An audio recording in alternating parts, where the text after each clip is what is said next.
Welcome to African Women in Decentralized Finance Faucet. In Africa, women play a critical role in driving social progress. They not only manage households, but also contribute significantly to economic activities, often in informal sectors. Despite their invaluable contributions, over 60% of women remain unbanked, facing obstacles in accessing financial tools and resources. Women are the custodians of One Health, a concept that recognizes the interconnectedness of human, animal, and environmental health. For a baby to be born healthy, the mother's well-being is pivotal.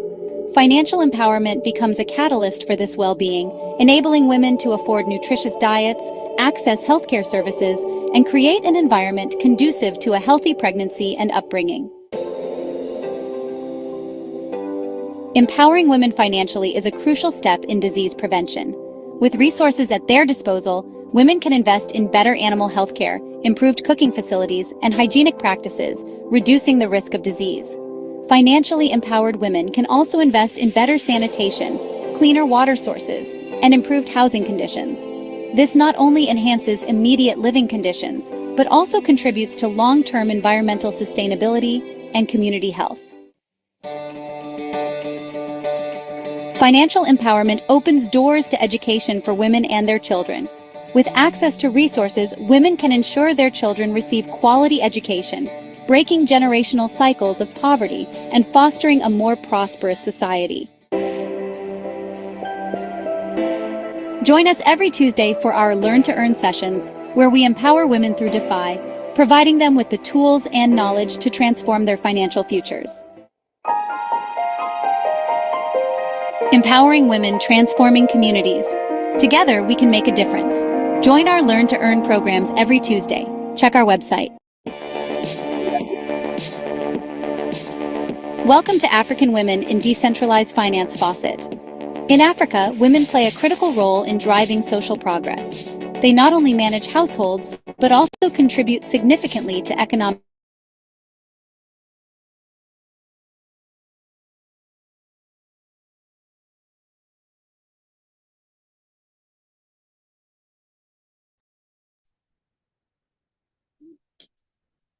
Okay, good evening, everyone.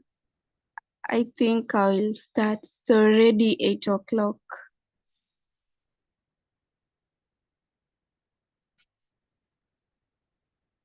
Hello. Good Yes, evening. Dolphin, we can hear you. Oh, okay, thank you.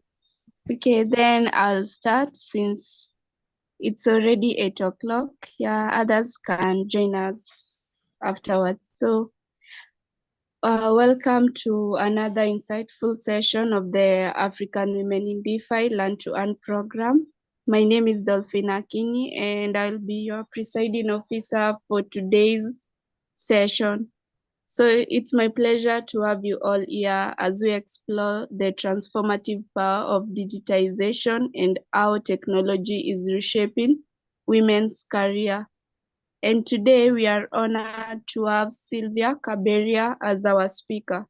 Sylvia's expertise and experience in the field make her the perfect person to lead this discussion. She will be sharing valuable insight into how technological advancement and creating new opportunities and breaking barriers for women in various professional domains. At Actuate Biomedicine, we are committed to empowering women through education and technology.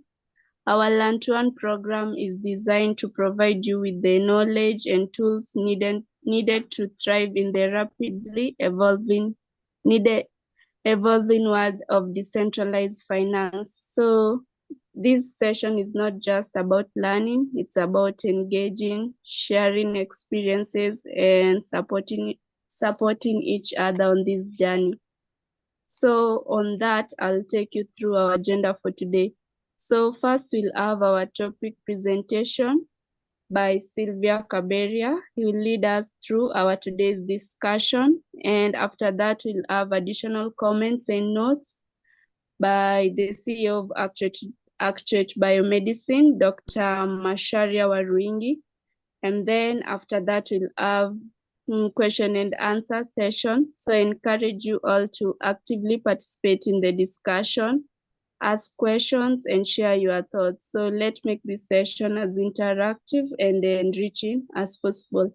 And then after that, we'll have the summit presentation, and then I'll do the closing remarks. So without further ado, allow me to welcome our distinguished speaker, Sylvia Kaberia. Sylvia, you are welcome.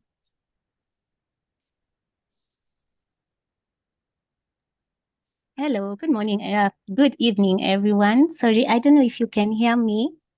My computer normally has sound issue when it comes to Zoom. I don't know if you can hear me though. We can hear you. Yes. Oh yes. Hi everyone. Hello. My name is Sylvia Caberia, as have been introduced, and it's a pleasure for me to be here today to, learn, connect, and interact with you all.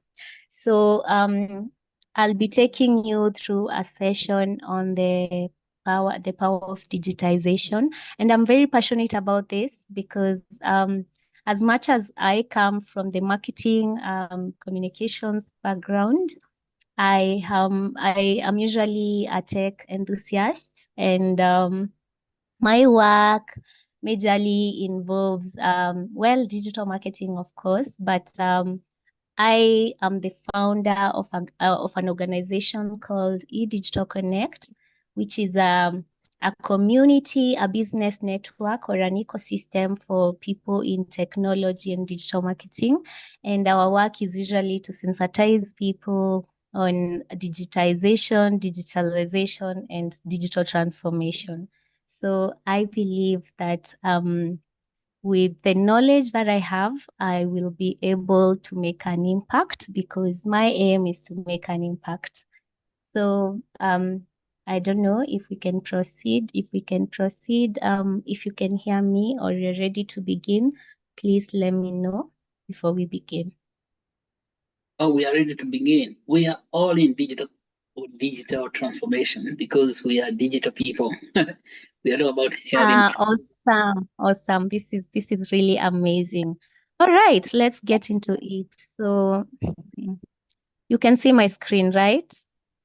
I believe so. All right. Thank you so much. So we begin by defining the three major terms that are usually used a lot.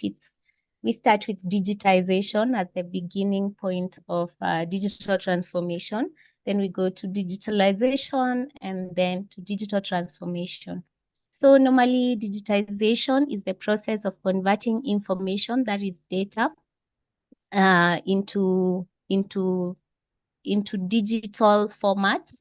So, for example, we have online banking, whereby we manage finances digitally through mobile apps and websites. There's e-commerce, where we do shopping online on platforms like Amazon and eBay. In Kenya, we have our very own platforms like Jumia.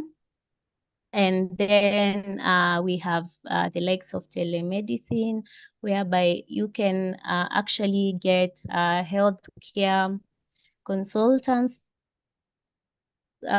consultation, yes, through virtual platforms like MyDawa and Teladoc. So those are some of the examples. And then, so before we even proceed, I would like us to look at the differences between the three major terms, that is digitization, digitalization, and digital. So as we've said, the digitization is the beginning point, whereby we convert analog information into digital formats. Like, for example, the most basic example of it is,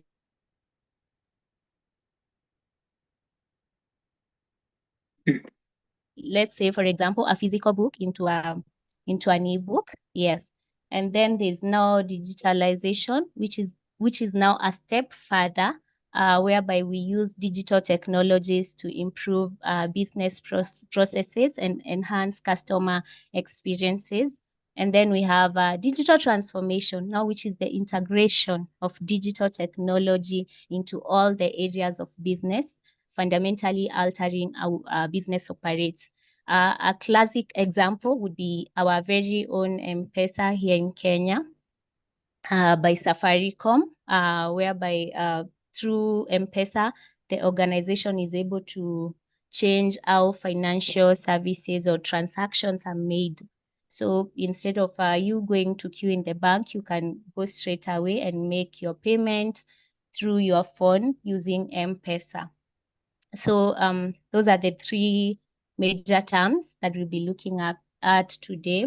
And I have some examples so that we are able to understand. Some of the examples are, as I've said, in digitization. These are like scanning your documents and converting paper into digital information like PDFs and all that, or taking a physical photo and scanning it into a digital image.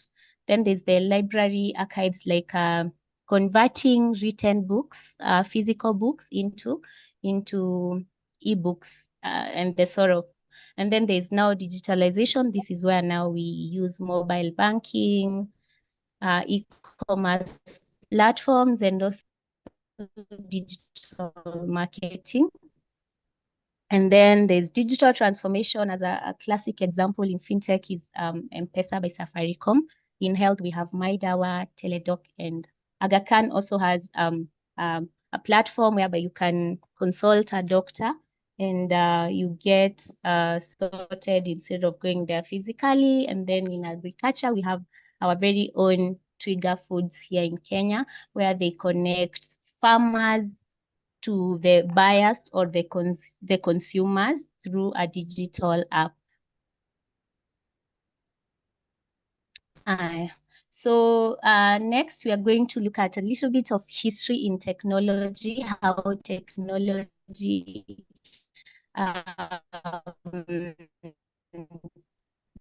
the journey, the long journey of technology started and how it's going. On my left, I have a classic infograph showing us how everything started. First of all, there was the early tools and weapons. And then we went to agricultural revolution, industrial revolution. There is the digital age, and now the artificial intelligence age, which is where we are right now. So a brief description starting from the 90s. There was the introduction of the internet. I don't know if anyone here knows when internet was introduced, like which specific year the internet was introduced. If someone here knows that, they can always tell us. And then there was the 2000s, where we got a rise of social media platforms like Facebook, Twitter. We moved from people writing letters to each other, and we went to people sending messages to each other, like you can connect with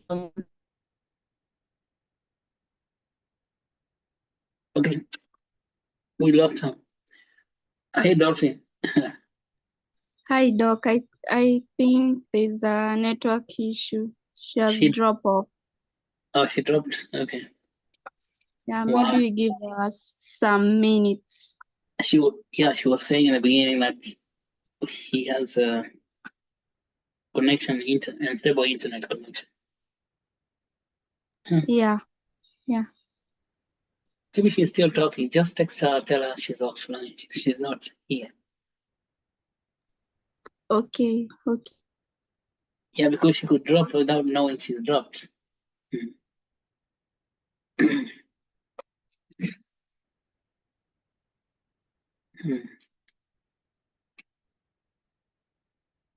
Yeah, so she was beginning to tell us about the origin of all these matters.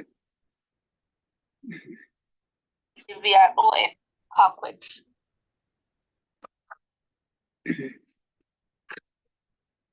So, is that Sylvia?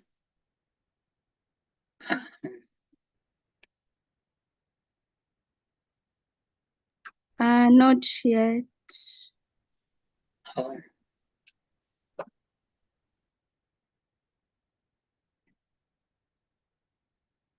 So what's causing all this internet instability?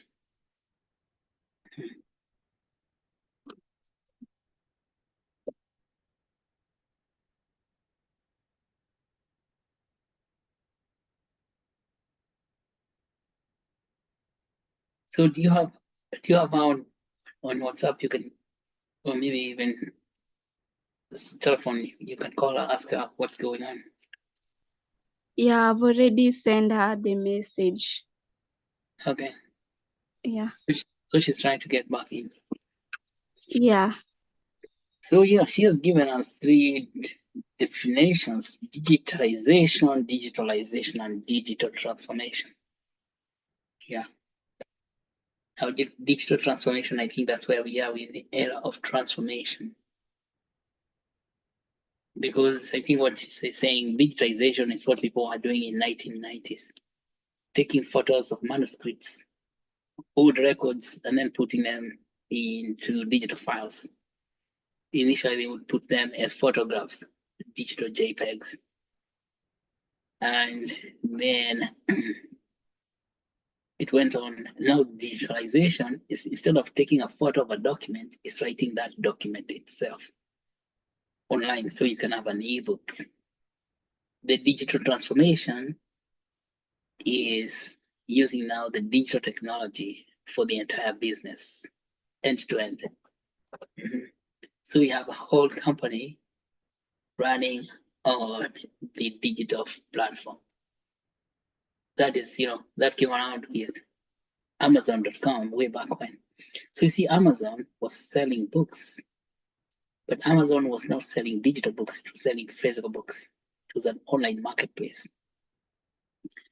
But you see, at some point, Amazon created Amazon Kindle. The Kindle itself was for selling digital books. So today, the entire Amazon company is online. So it has gone through all the stages. Now, in Africa, we are starting from zero to complete digital transformation because we don't have to go through all those stages. Yes. Sorry, I don't know. I dropped off. I don't know what really happened. I'm so sorry. It's a route happened, He hits the internet at night when people are sleeping. All right, that's a joke. Yes, I don't know what really happened because my internet connectivity is very good. I always have issues with my Zoom. I don't know what happens every time I'm using Zoom. But Zoom, what happens? Zoom cannibalizes lots of bandwidth. I don't know. Is the bandwidth because it's taking the video and the data and the voice? All that takes a lot of bandwidth. Oh, okay. Because every time I'm presenting on Zoom, there's an issue. Let me try and share my screen again. I don't know where I had left off. You left it when you're asking us the date of the internet. Do you know when the internet started? That's which year. That's what you said. Wow, I think I talked for like 10 more. Okay. Sorry, yeah. But one thing about this internet dropping you out is you want to find out how much bandwidth you're getting from your internet service provider. Because these internet service providers could be selling you, and you're paying top dollars for it, and then they constrict the amount of bandwidth you get. So if they are constricting your bandwidth, it means that you are not able to transmit video and audio and images at the same time.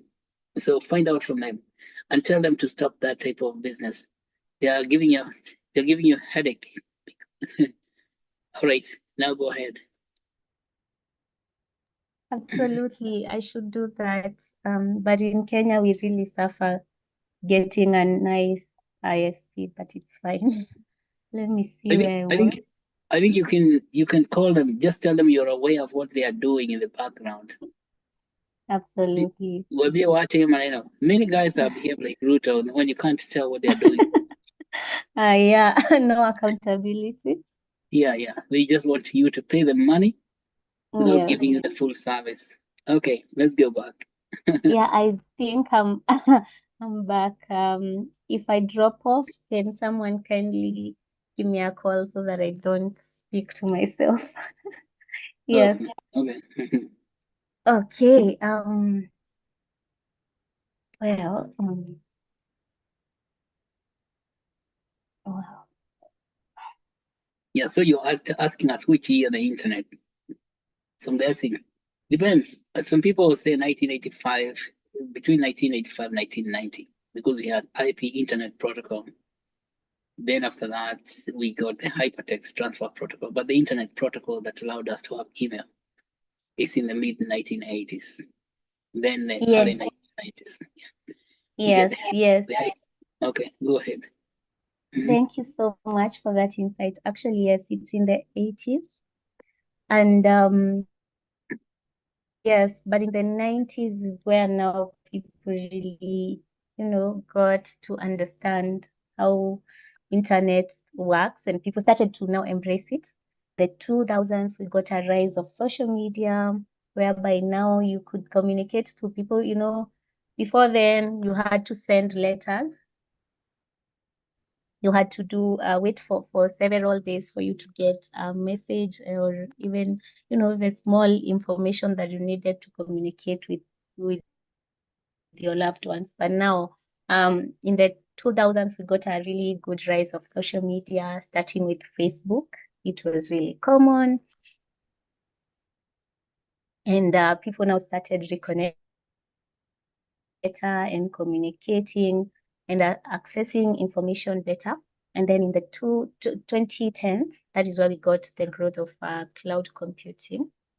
And I'm trying to connect to an alternative internet on my other phone so that I don't get dropped off again. So yes, in the 2020s, that is when we got the growth of AI. AI was still there, but people did not really embrace it that much until during the COVID times, when now everyone was indoors and people were exploring the internet.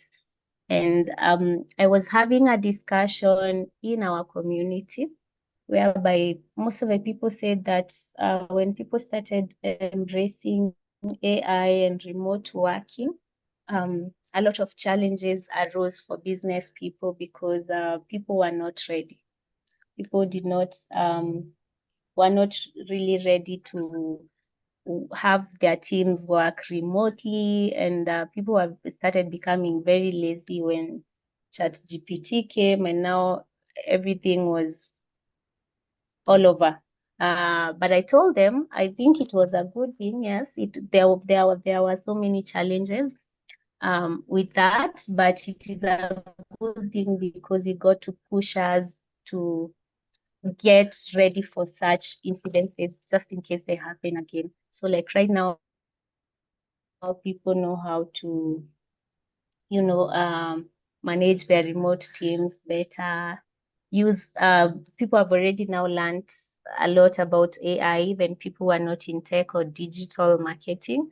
And yeah, I think it has really pushed us to a better place than we were pre-COVID.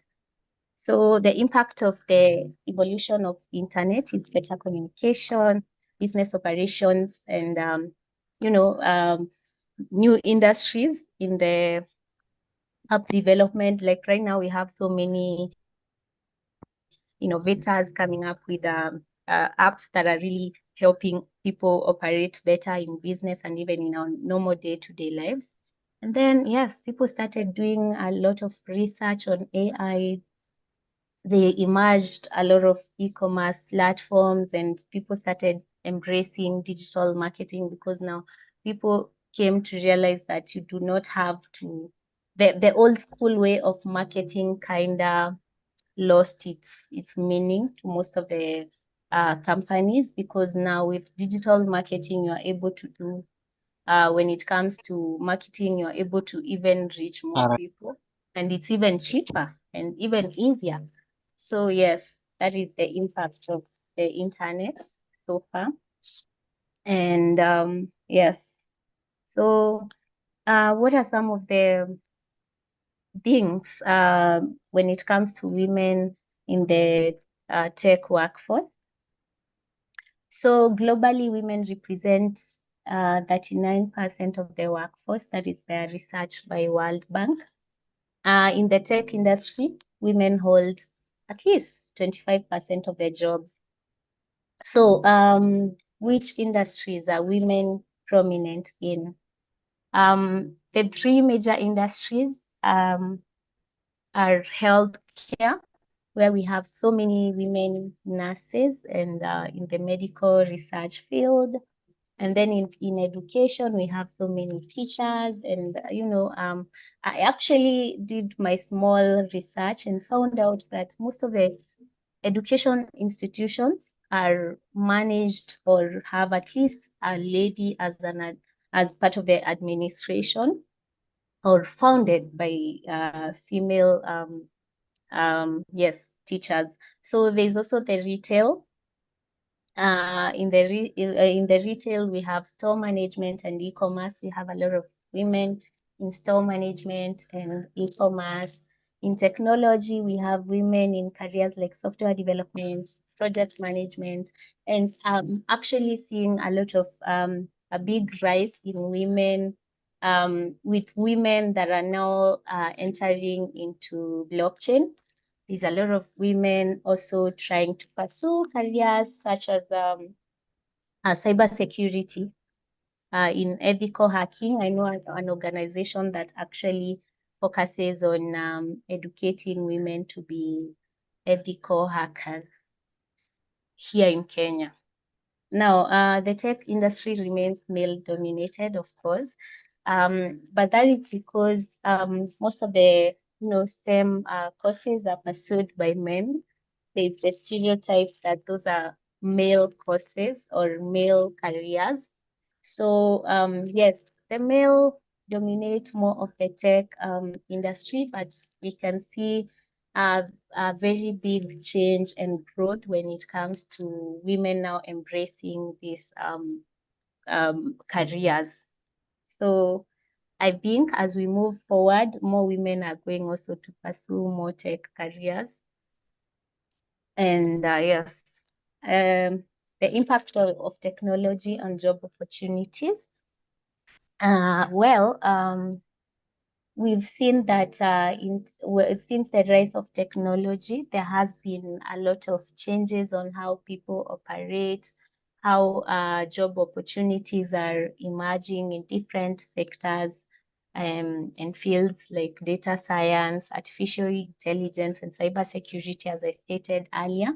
And also there has been an increase of remote working because most organizations, like most of the cybersecurity professionals that I know work remotely. Most of the software developers that work for big organizations and big parastatals do either remotely or hybrid opportunities. So there has been a better work-life balance, especially for women.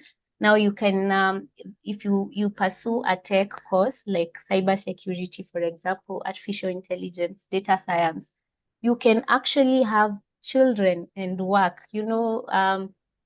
Before people embraced technology, there was the fear that when you have you are a lady, you have a child, you have little ones that are depending on you, you have to stay home for some period of time for these children to grow up a little bit so that you can go back to your career. But now people are able to do that as well as, pursue their careers, because now you can work remotely, you can do hybrid, it's very flexible. And the good thing is companies in our continent are actually embracing the rise of remote work and hybrid work. So I think it's a good change for us. And then there are some of the skills that are really being sought after in this digital era. On the technical skills, coding is one of the biggest tech skills that if you have, you at least have a lot of opportunities that you can leverage. And then there's data analytics or data analysis, because companies now are really embracing data-driven decisions, unlike before when people would have to, make a lot of guesses. Right now, companies are embracing data-driven decisions, even in marketing itself. And with that, there are a lot of opportunities in data analysis. And then there's cybersecurity. Yes, that is one of my favorites. And now companies are seeing the importance of protecting their data. And also there has been a rise of a lot of hacking. We see big universities, big institutions being hacked, and that shows that there's a lot of opportunities for cybersecurity professionals to get to work with different organizations. Then there's the soft skills like digital communication, the effective use of emails and video conferencing, which is part of marketing comms. So if you have soft skills in digital communication, you actually can work in a lot of areas like virtual assistants, digital marketing, and the list is long, yes. And then there's now problem solving, critical thinking to tackle complex challenges. There's also, if you have skills in adaptability, you're able to flexibly embrace new technologies.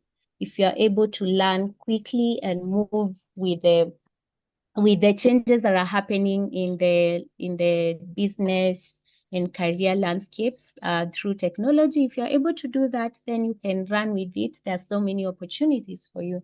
So when you are looking to pursue a new career, these are some of the skills that you would have to look out for and pursue. I believe there's no one who has knowledge in coding, data analysis, cybersecurity, or even digital communication who can sit at home without something to do and make some money out of it and, make an impact. As I always said, as much as we want to make money, we also want to make impact. And then there are several actually challenges faced by women in technology. There's education and training gaps, whereby there are fewer women pursuing these STEM degrees because of a stereotype that we grew up knowing that these are courses that belong to men. Like where I came from, most of the ladies would pursue nursing and education, and there was really little information on these STEM courses and degrees. And then there's lack of training resources. The courses under this sector are usually a bit expensive. So sometimes you realize that people are not able to pursue these courses, but also it's lack of information, because I believe if you want to pursue something like cybersecurity, as much as you might not be able to pursue a degree in technology, you can actually learn this through digital platforms. I always tell people the school of YouTube is free, and you can learn a lot of things there. And once you pick your area and you're passionate enough about it, you can now pursue, you can look at institutions that offer scholarships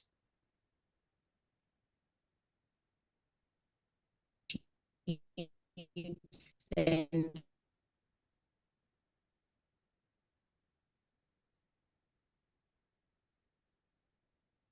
free training in the areas that you're interested in.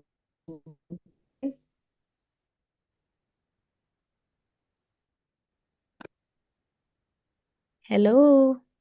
Hello, we can hear you well, Sylvia.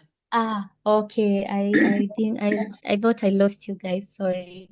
So there is the workplace bias and stereotypes. For example, there are some institutions where you might go and find out that even I myself as a lady, when I'm hiring a software developer, sometimes as simple as a software developer for my organization, I'm a bit biased, and I think it's something that was built in our subconscious minds that men are able to do the tech to get the tech job done better. But slowly we are killing these stereotypes. So other challenges are things like lack of mentorship. Women not being able to identify mentors in their area of interest. Or if you identify, you are not able to, get into contact with that particular mentor. And then there's the limited budgets and funding. You might be an innovator and you innovate very nice things, but you're not able to fund your project or even be able to patent your intellectual property. And then available resources. There's obviously the online learning platforms like what we have right now. And also there are other platforms like, Coursera, YouTube, Khan Academy, you can check them out. And then there's the corporate training programs where some organizations pay for their teams to learn rapid tech skills for free. There's also recruitment processes whereby we have different people recruiting employees without necessarily interacting them one-on-one to reduce the bias in hiring based on gender. And then there's now diversity and inclusion trainings. And there's also people are able to identify role models in tech and work closely with them to pursue or even to improve their skills in various sectors. Because I believe if you have a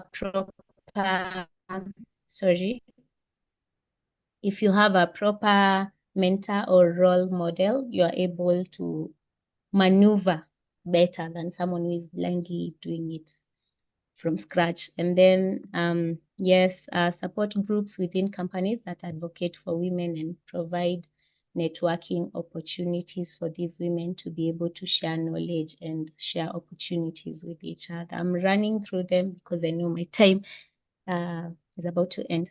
And then here I brought you guys some of the classic African iconic women in the digitization age. We all know Jerry, the co-founder of Wananchi Group Holdings, or Zuku. She's the late co-founder. Unfortunately, we lost her, but she left a very big mark in the tech industry.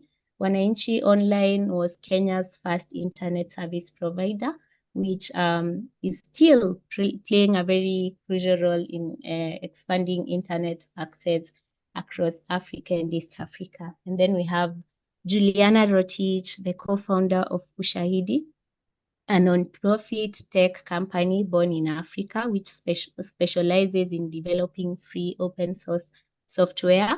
The platform helps collect and map data from crowdsourced reports during crises, disasters, and emergencies to help visualize real-time data and coordinate better and quicker response efforts. And then we have Rebecca. Rebecca is the founder of an organization called AppsTech. And the company basically assists businesses in digitizing their processes, including financial management, supply chain management, and human resources. These are just some of the amazing ladies that have really made a good footprint in the digital and tech industry. So that is why, okay, well, there are many, but we couldn't, go through all of them. But these are just some of the classic examples, because I know that ukiona someone has done something that you have always dreamt of doing, you get more encouraged. So these are just some of the people that we can look at. Tunaambiangwa footprint ya ndovu. Someone said that to me today. So I think wameacha footprint za ndovu, and they're still making technology look easier for women to pursue. So before we go to Q&A, I know there's another session in between. Yeah, that's all I have for you guys tonight before Q&A. Thank you. We don't have another session in between. Oh, Yeah. okay. I thought I picked that from the introduction. Yes, the floor is open. So yeah. So Dolphin, yeah, back to you. Okay, thank you so much, Sylvia, for that wonderful presentation. I really enjoyed today's presentation. Yeah, that was a good presentation on the power of digitization. Thank you for taking us through the definition of digitization, digitalization, and digital transformation. And also you mentioned some of the examples, which are scanning document, digital photography, library archives, and also thank you for reminding us the evolution of technology, which we have the 1990s was the introduction of the internet, and then the 2000, the rise of social media, and 2010, growth of cloud computing, and 2020s was the growth of AI tools. So thank you so much. That was a really wonderful presentation. And also we have seen some of the challenges faced by women in tech, which are education and training gaps, workplace bias and stereotypes, lack of mentorship, limited budgets and funding. So thank you. I hope you all have understood. So if you have any question or you have any additional comments you'd like to add, feel free to ask. Use the chat box, or if you want to speak, you can kindly request. So meanwhile, allow me to welcome our CEO of Actuate Biomedicine, Dr. Macharia Warwingi, to give us his additional comments regarding the topic. Dr. You are welcome.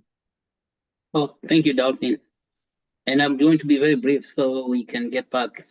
People with questions for Sylvia can ask questions. And Sylvia, thank you for taking us through the steps of what has happened with the information age. Now we are the age of information. As I said in the beginning, Actuate Biomedicine is 100% in the information age. So it's in the digital transformation. Ranging from remote work, everybody who works in Actuate Nation works remotely. So we don't have any memory of working in one specific location. We are all working remotely. Everybody is online. So that's the nature of work. It's all remote 100%. And that's how it's supposed to be, including what we are doing today, which is this remote meetings, such that we can, we can now get into this new century. I think we are now in the epoch of digital transformation. And besides now, the Web 2 applications, which have given us things like dynamic web, which like social media, which have made all these things possible, like LinkedIn, Facebook, and the like, and Google. Now we are on Web 3 also, which is decentralized finance. Now that coupled with on the website transmission, coupled with artificial intelligence, AI, that becomes supremely powerful. So that long-term stereotype against women in technology, STEM, women are not able to get in STEM. I believe that should go away completely. There's no woman who should allow herself to believe that she cannot succeed in technology because she's a woman. That was happening because of the way labor evolved over the past few centuries. Because women came into workforce after the Second World War, because men went to fight, and there were no men to run the factory to manufacture the war machines. So women suddenly find themselves having to go to work to provide labor. Here in Massachusetts, by the way, all that happened in Massachusetts. So a lot of women entered the workforce in 1940s, late 40s, then 1950s. They could not go back home. Then we had the baby boomer generation. So which now started bringing women into the workforce. You can see even then, baby boomer generation brought only about 20 to 30% of the women in the workforce. In the tech industry, women were still very limited, particularly in the science courses, mathematics, engineering. You find 15 to 20% of the women. Now, even today in the 21st century, in the information age, as you've heard, women are only like up to 25% of the tech workforce. But that is because of that stereotype. But that stereotype has gone away. We have now entered into the new revolution. This revolution is similar to the Protestant Reformation movement of 1517. Remember, 1517, what did Martin Luther say? He discovered something which causes a complete revolution in religious order. In 1517, everybody was Catholic. Now they had to, in order to go to heaven, they have to go through Mary and the Pope. Okay. Then Martin Luther, all of a sudden, it occurred to him after reading the book of Romans that somebody has been lying to the people. What caused that? Martin Luther, because he got access to the Bible, which was published by, the printing press was invented by who? Was it Olivetti in 1400s? And then they got the book, the textbook itself, the Holy Bible. Before that, the Holy Bible was not available to anybody else except few people who are leaders of the church. So Martin Luther read the book of Romans, and he found that to be justified or to go to heaven, you don't require somebody else to help you. There is no person, somebody else. There was that stereotype that you need to go through someone else, called the Father or the Pope, or who has to pray for you through Maria, the mother of Jesus. So Martin Luther found a statement there saying, the just shall live by faith. That all by yourself, you have access to God himself directly, and you have access to heaven. You live by faith, your own faith. And this is a similar revolution that has come. Now, a woman does not have to worry about anything. She'll succeed all by herself without having to go through any intermediary. Because you've heard that the traditional system has excluded women, requiring them to go through somebody else so that they can be represented in the marketplace.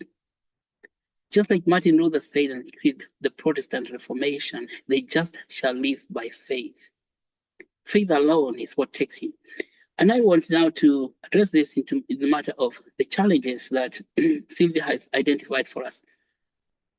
You see that the challenges that we talk about, training challenges. Training challenges, that means you say that if I don't have a degree from this particular school, I cannot get a job. No, that is like saying, if I don't go to worship through the Pope, I cannot go to heaven. So the just shall live by faith. All you need is faith in yourself. And then you go to the to the gilded school of YouTube.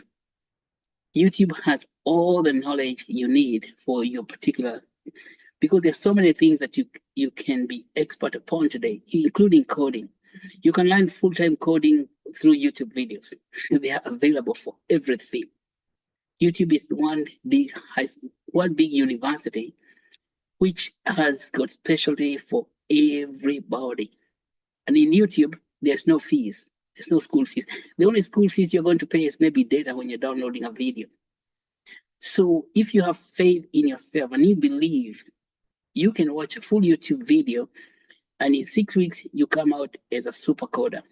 Okay, and you now and today, because of that, accessibility of information is accessible through platforms like YouTube and say like Khan Academy, like say, and even MIT OpenCourseWare. MIT itself distributes all the courses. If you want hardcore mathematics at Mass Institute of Technology, even the Caltech in California and Stanford, there's a lot of courses for you that you can do a whole coursework like somebody going to school at MIT without paying the school fees required by MIT. Okay, you don't need that. It is just your faith that will bring you to that. So again, remember Martin Luther King. If you have not read that statement in the book of Romans, go back to the book of Romans to understand what Martin Luther King said. Not King Martin Luther, the old one, 1517. The just shall live by faith. Now, for you to be justified in this area, all you need is faith in yourself.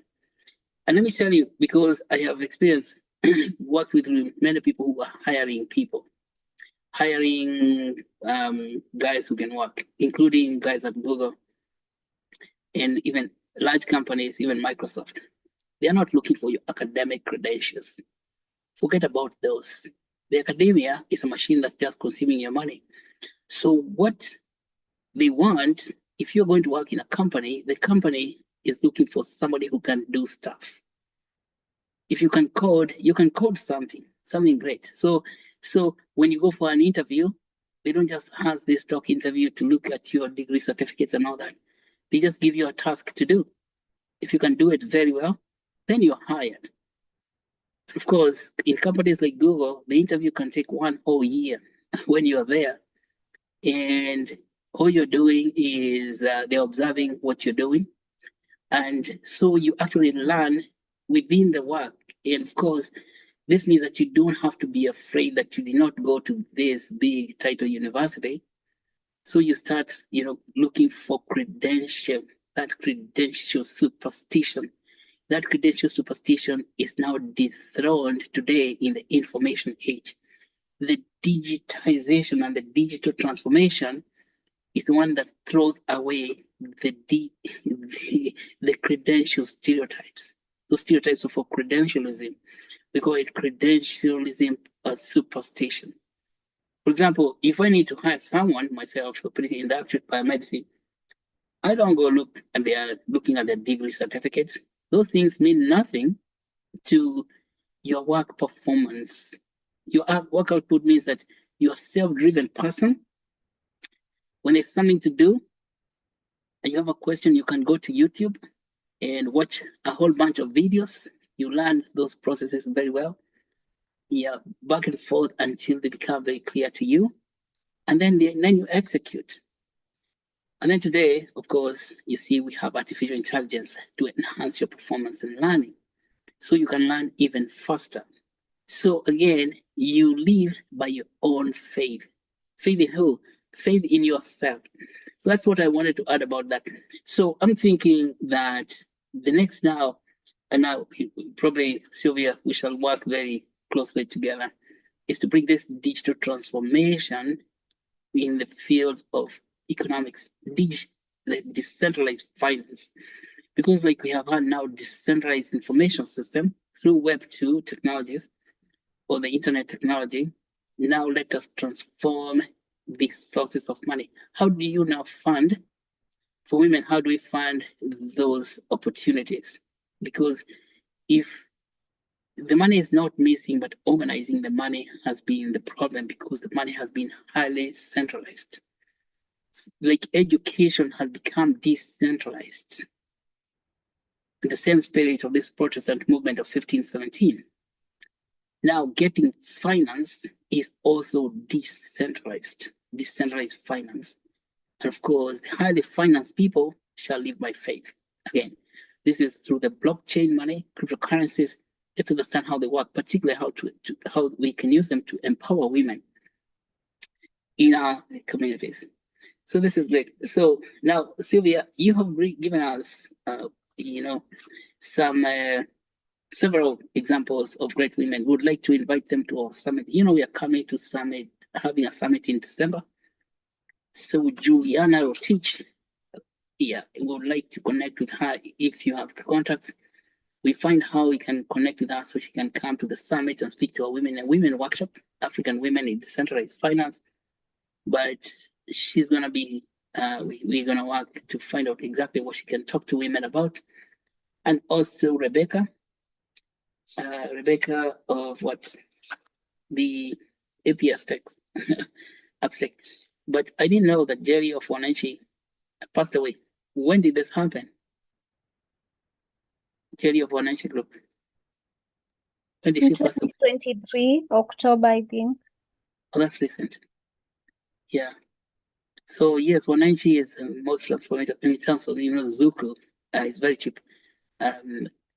Internet service provider that's excellent. I used to Zook all the time when I was in Kenya. I found it to be much better bandwidth than Safaricom. Safaricom is the one that gives us restricted bandwidth at a very high price, but Zuku would give us a lot of bandwidth without restriction. See, I didn't know it was made by a woman. See, that's amazing because women care. Yeah, now that's the difference. When you get a service from a woman, she's giving the service to you with care in mind, caring for you. But now that's what women bring to business. They bring something called care because women are loving. They care for others. Men just want to make profit. That's why we have Ruto. I don't know what Ratio is doing. Anyway, thank you so much. If there are questions, and I think what we have said is that digital transformation is here with us. We are inside it 100%. And now what the digital transformation we are looking for is decentralized finance, and now how we can integrate that into the economy itself and help figure out how to mobilize resources in the communities to help women finance, or this is to empower women in business. Okay. Maybe back to you, Dolphin, to see if there are questions for Sylvia. Thank you so much, Sylvia, for all the work you're doing. This is great. And between now and December, I think we are going to discover a lot of things together in digital transformation. Yes, thank you so much. Actually, just maybe to add, we in our organization, eDigital Connect, we have a summit that is dedicated, an annual summit that is dedicated to digital transformation education. It's called the Africa eDigital Connect Summit. It's usually a 3-day event whereby we bring industry leaders to talk to business owners about digital transformation and how to leverage that. But when do you do it? When is your summit? Well, this year it was supposed to be from the 14th to 16th of July, but because of the political instability, we moved it to October 2nd to 4th at the KICC. Oh, that's great. Okay. Thank you. This is our 3rd year in the same years. So KICC. So, yes. And it's going to be 3 days. Tell us a little bit more about the summit. Yes. What does Dolphin need to do to participate in that one? So normally there are 3 ways to participate. One is as a speaker or a panelist, whereby if you are an industry leader in the theme areas that we have for that particular year, like this year, it's digital innovation, and we have fintech, we have cybersecurity, we have digital economy, and smart cities. So normally you can participate as a panelist or a speaker. The other option is for you to come on board as a sponsor or a partner. And the third option is usually as a delegate, where you buy a ticket for yourself or for your team and you come on board. just attend the summit and get to see what is going on.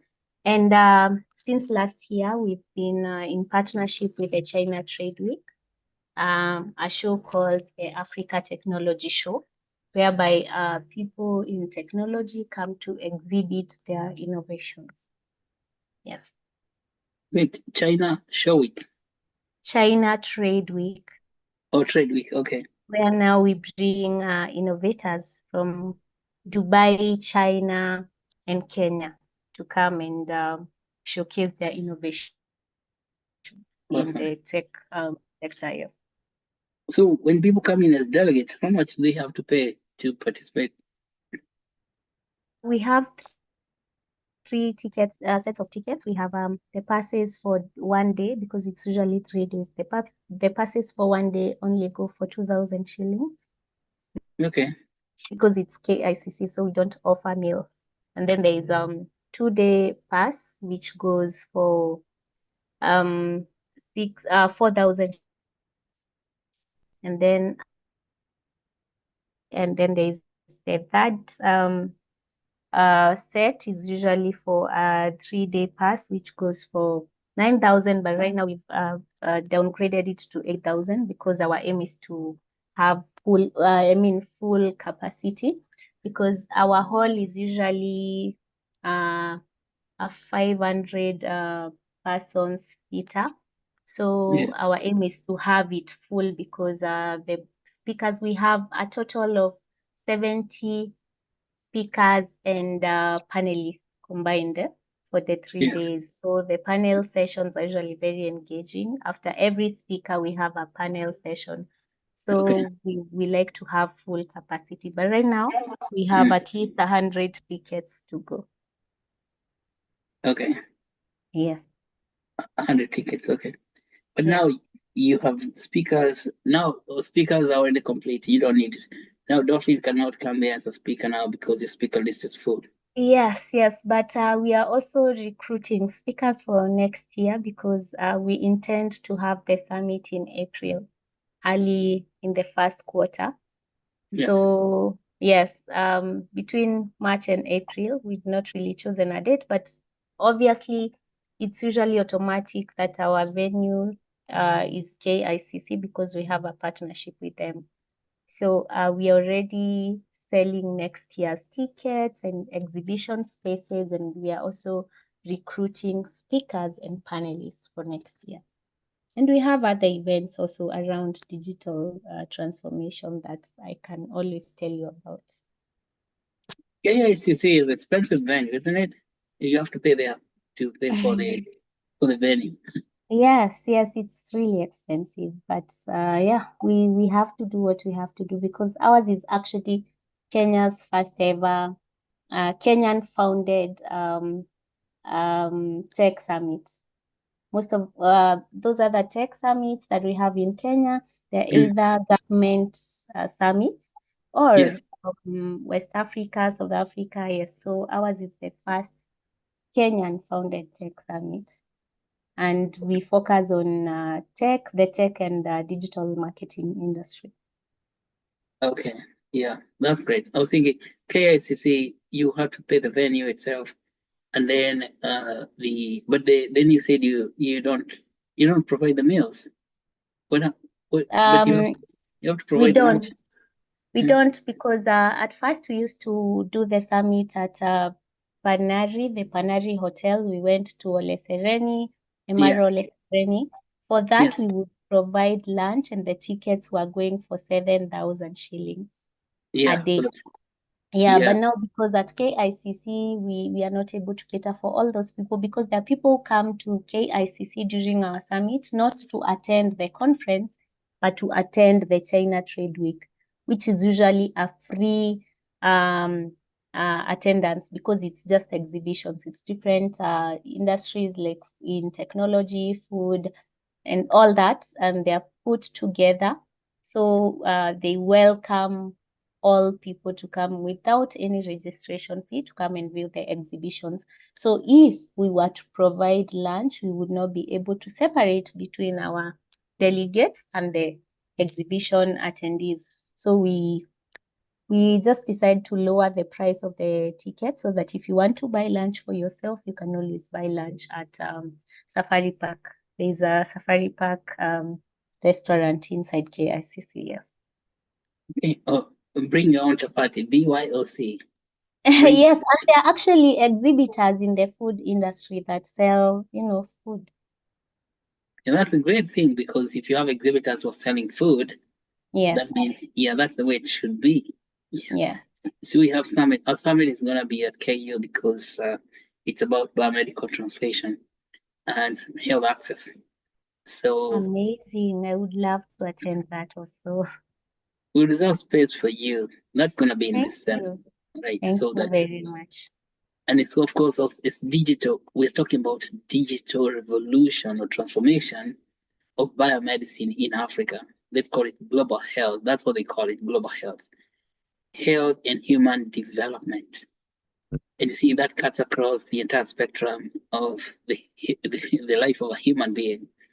Because, Awesome. yeah, it cuts across the entire spectrum, because you're not alive if you're not healthy.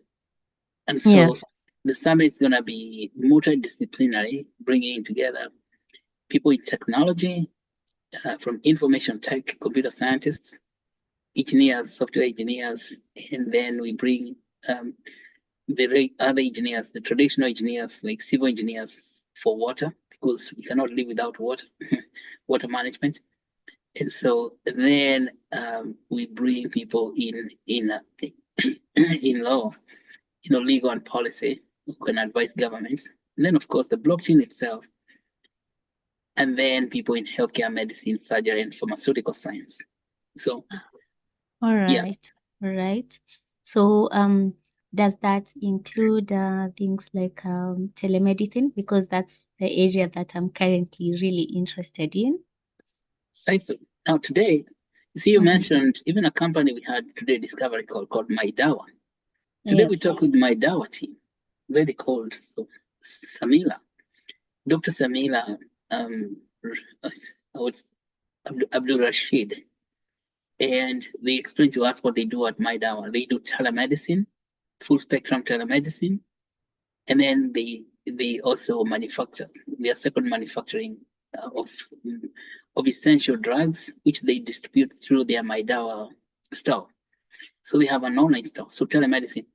Also, and this is why what you said about telemedicine is, you mentioned, I mean, you said Aga Khan Hospital also has a telemedicine platform, and we would like them to come, because we're going to have a telemedicine workshop which is going to be conducted by MyDawa, as we agreed this morning. And then we bring everybody else, including HealthX Africa and who else? And this company you also mentioned, I think Teledoctor. Is it Teledoctor? Teledoc, something like that. So yes, just sorry, if you are bringing companies in the telemedicine sector, yeah. I think it would also be really good to have the legal aspect of it, because the concern that we pick from most of the consumers is how safe is my data when I consult medical doctor through telemedicine. How safe is my data?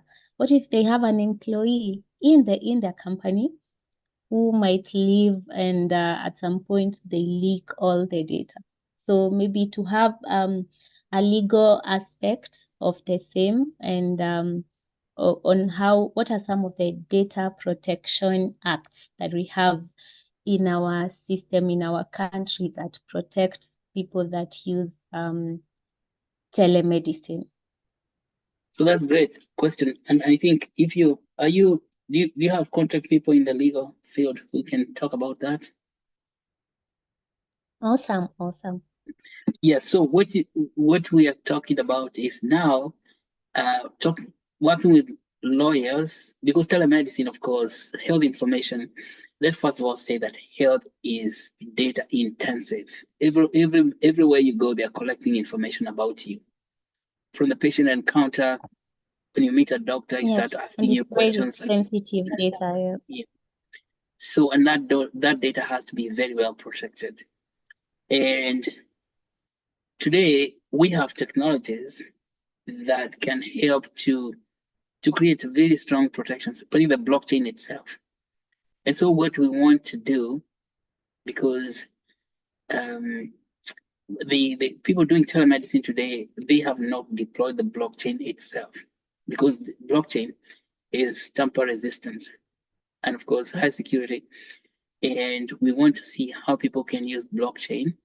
And that's why we're going to have a whole workshop. That's going to be a 4-day workshop. So we explore this thing. We dive very, very deep, and we want to have legal experts and data security experts, cyber security experts there to talk about it. And then we see how can we use the blockchain technology itself, because security comes inbuilt in the blockchain itself, and we want to deploy that. So there are two things that we want to use blockchain for. First of all, is that data security, and because they did, telemedicine operates the smart contract. Talking blockchain is a smart contract. Smart contract itself is like a legal document, and you can tell who has entered into the system, and you can follow them up. Yeah. So that is one, is the legal aspects of health information.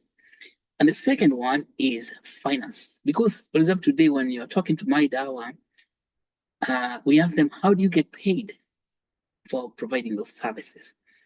And they told us they get paid by private insurance companies. But the patients who are on NHIF, no. So they don't collect NHIF, meaning that, or they don't, take NHIF. It means that patients with NHIF, who are the majority, are outside the telemedicine platforms. So how can we use decentralized finance to bring those people on board, to onboard them into telehealth platforms as well? So these are two major, big questions we must answer by the end of that summit. The legal issue and the payment issue. Yes, using the blockchain itself, of course. Yeah. So yeah, we want to have a legal. All right, because even for us, we always, in each panel discussion, we have a legal representative from the Law Society of Kenya, and we always have a cyber security expert. Yes. Okay. And now we want Faith of Yaba also to come and liberate us, help us to understand how we're gonna deal with this big monster that is, Faith. Yeah. Now, Faith, you see, you're talking about African women in decentralized finance. Do you have access to Faith of Yaba herself in the Legal Society of Kenya? Faith is the president of LSKI. Sorry, is that directed to me? Yeah. Do you? Oh, yes. Yes, we have access to the LSK. So it would be very easy for us to get you any contact that you want. Okay. Yeah, that's been very good. If you guys need that, we can always help. Yeah. Okay, thank you. So I'm seeing us forming a partnership. Because you're in marketing, you know about all the stuff about marketing. As with medicine, marketing is not our strong suit. All right. Do you see now how we complement one another? You are in marketing. We don't know anything about marketing. We in biomedicine and pharmaceuticals, we know a lot about that. We can share. Of course, we also have a lot of stuff in technology, even new tech of the blockchain, artificial intelligence. Okay. That's a great complementarity, I would say. Complement one another. Yes, yes. And actually, I would really love to connect with all of you on LinkedIn. Yes. Because I know you guys are heavy loaded with a lot of information, but most of you guys lack the personal brand storytelling aspects of your careers. So on LinkedIn, you can find me as Sylvia Kaberia. I give a lot of insights on how to do your personal branding and tell your story in whatever sector you're based in. Okay, And you see, on LinkedIn, we run a newsletter known as Wayadhi. See, Wayadhi means freedom in that language of Mount Kenya. Okay, that's a freedom. Okay. Freedom. What freedom of what? Freedom of speech. Freedom of speech from the financial perspective. It's now that Wayadhi. We publish an article almost every day, sometimes 2 articles per day. Okay. Which, That is really good. yeah, just and so that's a place that is, you would say, it's our vocal cord where we stand up and speak to the people. Voice box. So that's where That is really interesting because I didn't expect that. Most of the people in tech are very poor at brand storytelling. Actually, you guys should like organize sessions whereby you can invite people like us to talk about personal branding and putting yourself out there. Now, these Yeah. sessions, we organize them every day, but we don't get people like you. That's why we want to thank Dolphin for finding you. Okay. Because these sessions are like what you're having right now. Actually, it's Cheryl. It's Cheryl, of course, Cheryl. This is what we call the Learn to Earn program. We have a session like this every single day. But even if we are doing it with ourselves, so we are very excited to have you, Sylvia, so that you can open our eyes, our consciousness, so we can go out there and meet other people such as you. See, but we have them every day. We have them every day. I'm really honored. Yes. Yes. Okay. So that's Cheryl. So you connected with Cheryl. So I think it's a great step forward. Let's say that because we have session every day, and I can tell you the session we have today, we are doing African women in decentralized finance.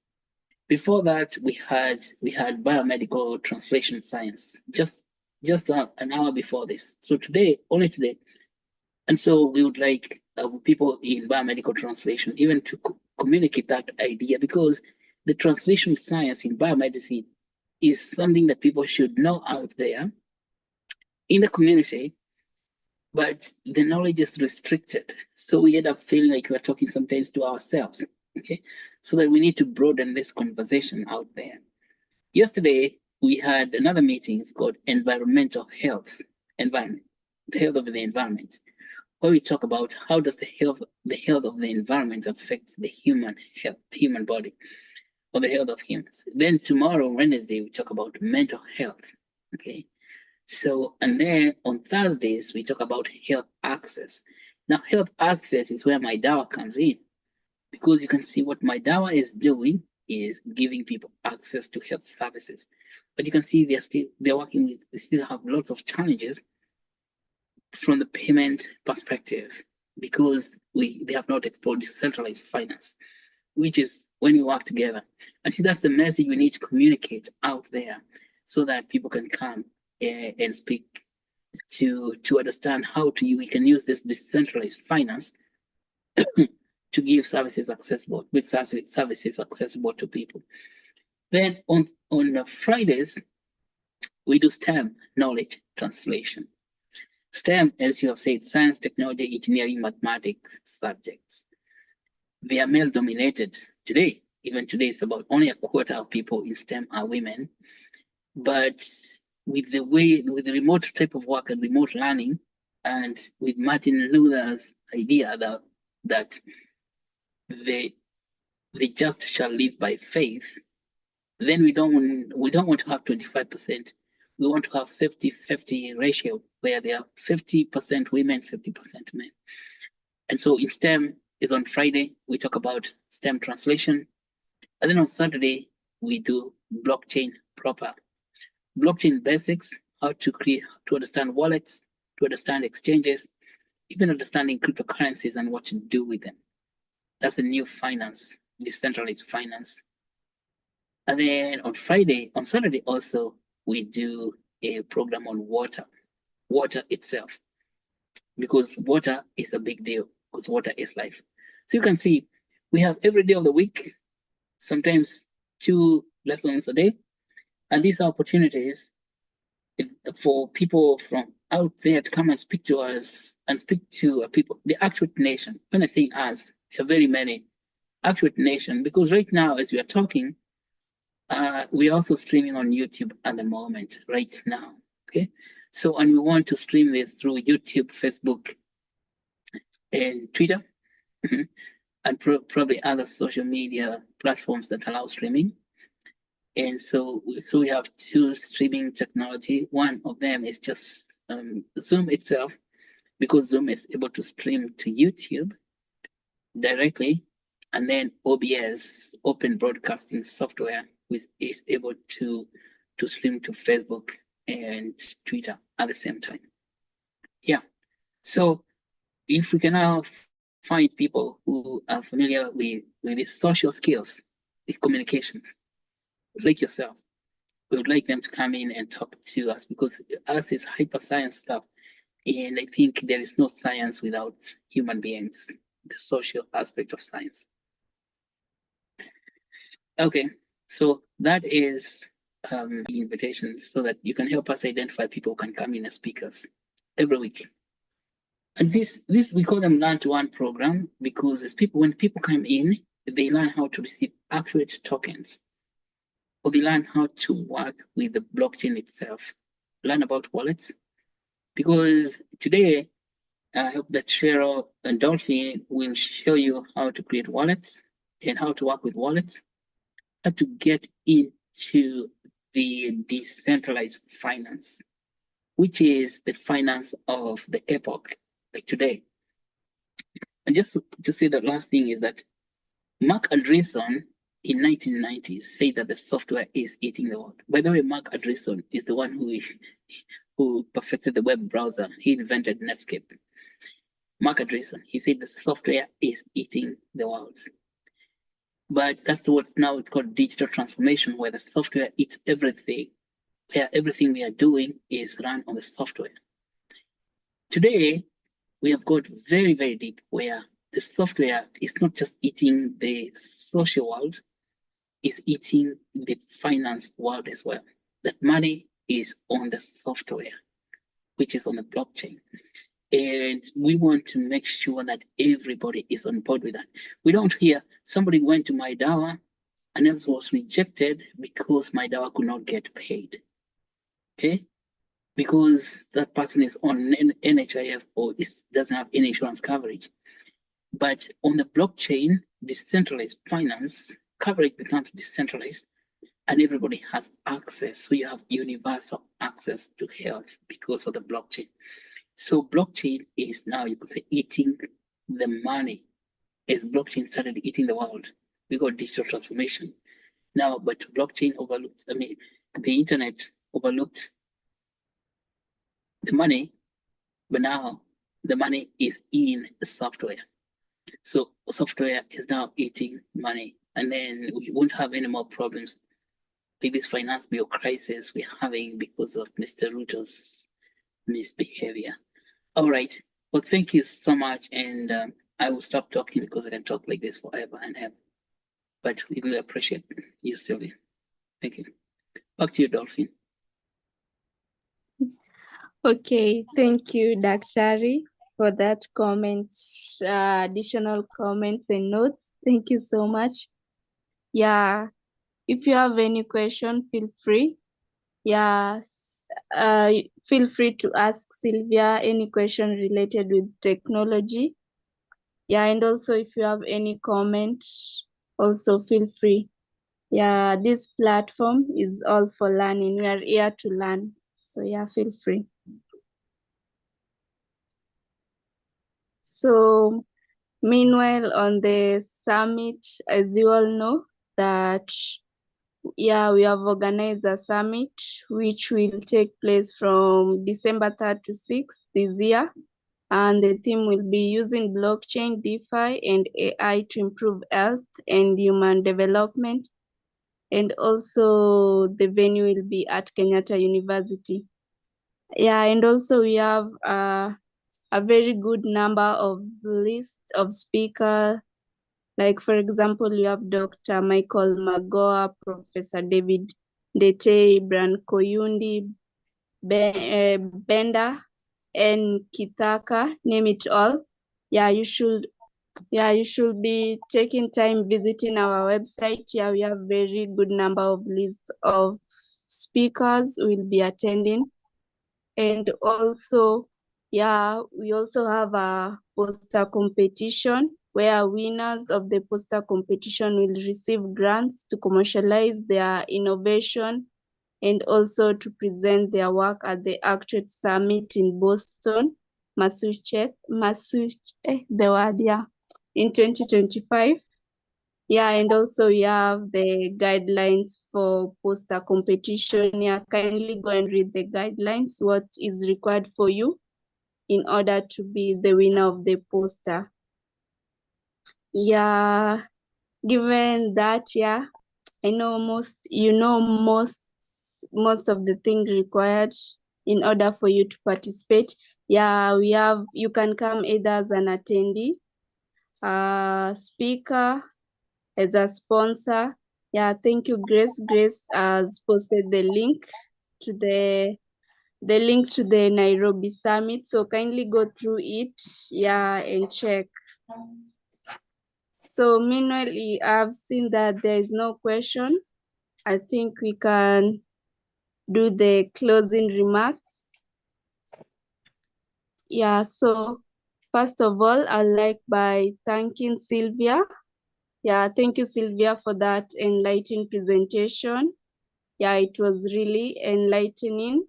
Yeah, I really enjoyed the topic, so thank you so much.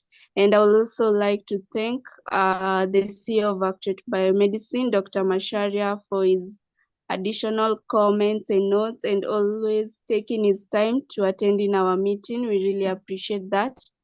And also I'd like to extend my gratitude to all of you who have joined us today. Thank you so much for taking your time to join this. And remember, the knowledge you gain here, yeah, is just the beginning.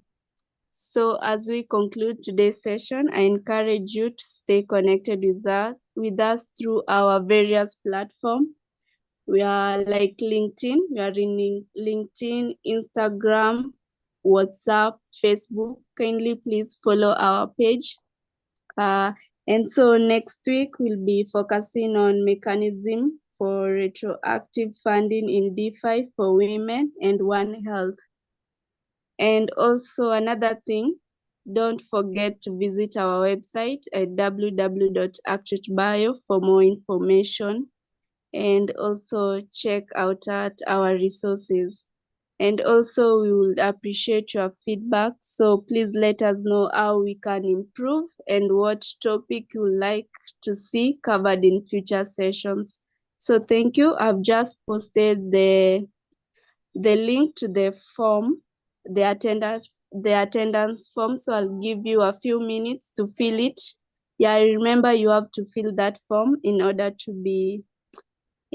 receive Actuate tokens, which you can keep, yeah, or use it to trade. So thank you once again for attending this session.